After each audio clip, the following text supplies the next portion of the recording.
À la Saint-Valentin, il y a ceux qui se consument et ceux qui surconsomment. Mais ce matin, c'était cadeau pour les lève-tôt. Parce qu'au cœur de la nuit, les militants n'ont pas fait commerce de sentiments. Exit les slogans Tue l'amour. Elle propose rien à vendre, vos affiches? Rien.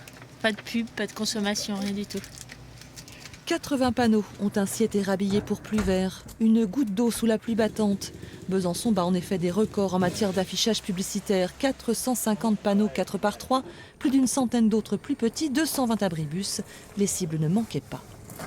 On voulait s'attaquer plutôt aux panneaux à LED, qui sont les plus agressifs visuellement, et puis avec les images qui bougent au bord de la route, ça attire le regard et c'est super violent comme message. Celui des activistes pour le climat, lui, est lumineux. Éteindre les panneaux à LED, supprimer les numériques conformément à la mesure 22 du pacte de transition. Et pas seulement parce que la pub fait le jeu de la surconsommation de masse en exposant la population à plus d'1 millier de messages par jour.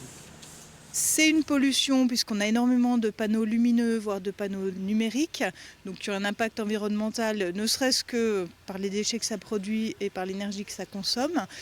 Et c'est aussi une pollution bien sûr lumineuse qui a un impact sur la biodiversité. Un appel du pied aux futurs heureux élus, à la mairie et à la population. Besançon s'apprête en effet à soumettre son règlement local de publicité à enquête publique. Hélas, les messages enflammés d'un collectif amoureux de la planète ont vite été effacés du paysage urbain. Cruel Saint-Valentin.